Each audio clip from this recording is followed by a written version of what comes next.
లక్షలాది మందికి మన తెలుగు మ్యాట్రిమోనీ ద్వారా వివాహాలు జరిగాయి. తెలుగు వారి నంబర్ 1 చాయిస్ తెలుగు మ్యాట్రిమోనీ.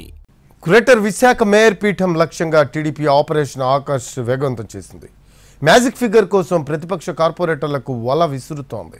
ఇటు అధికార పార్టీ శిబిరంలో పరిణామాలను క్లోజ్గా ఫాలో అవుతున్న వైసీపీ తన వ్యూహాలకు పదును పెడుతూ ఉండడంతో రాజకీయ రసకందాయంలో పడింది.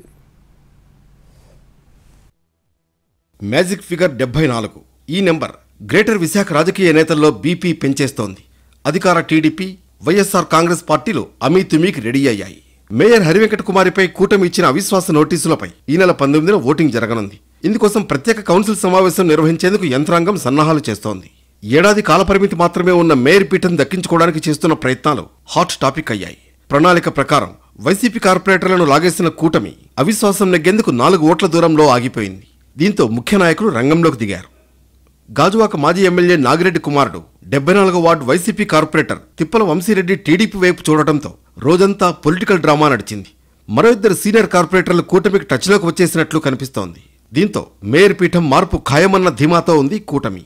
రూలింగ్ పార్టీ ఉంది కనుక మద్దతు ఇవ్వడానికి వస్తున్నారండి. టీడీపీకి అనుకూలంగా ఉంటుంది అనుకుంటున్నాను. చాలా మంది ఉన్నారు, వస్తున్నారనమాట. ఎవరిని మనం బలవంత పెట్టేది ఏం లేదు. ఎవరు స్వతహాగా వస్తే వాళ్ళు తీసుకుంటున్నాం అంతే. చాలా మంది ఉన్నారు, అందరూ ఉన్నారు. కార్పొరేటర్ల మద్దతు కూడగట్టేందుకు టీడీపీ చేసిన ప్రయత్నాలు నిన్న రోజంతా హడావుడికి కారణమయ్యాయి. కావాల్సిన దానికన్నా ఎక్కువ మంది తమ దగ్గర ఉన్నారని టీడీపీ చెబుతోంది. కంపల్సరీ భగవంతుడు అన్నాడు, స్టాండింగ్ కమిటీ అది చెప్పాను, ఇప్పుడు అదే చెప్పాను. మ్యాజిక్ దాటి ఉన్నాయి. మరోవైపు వైసీపీ కూడా మేయర్పై అవిశ్వాసం వీగిపోవడం ఖాయమని ధీమాగా ఉంది. వంశీరెడ్డితో పాటు మరో 2 కార్పొరేటర్లు కూటమికి మద్దతుగా నిలబడడం వైసీపీకి మింగుడుపాడని వ్యవహారం. అయితే ఎక్సఫీషియోతో కలిసి 37 నుంచి 40 వరకు తమ బలం ఉందని చెబుతోంది. ఈ పరిస్థితుల్లో దశల వారీగా కార్పొరేటర్లను కూటమి విదేశాలకు తరలించడం చూస్తుంటే ఆఖరి నిమిషంలో పరిణామాలు మారవచ్చా అనే అనుమానం కలుగుతోంది.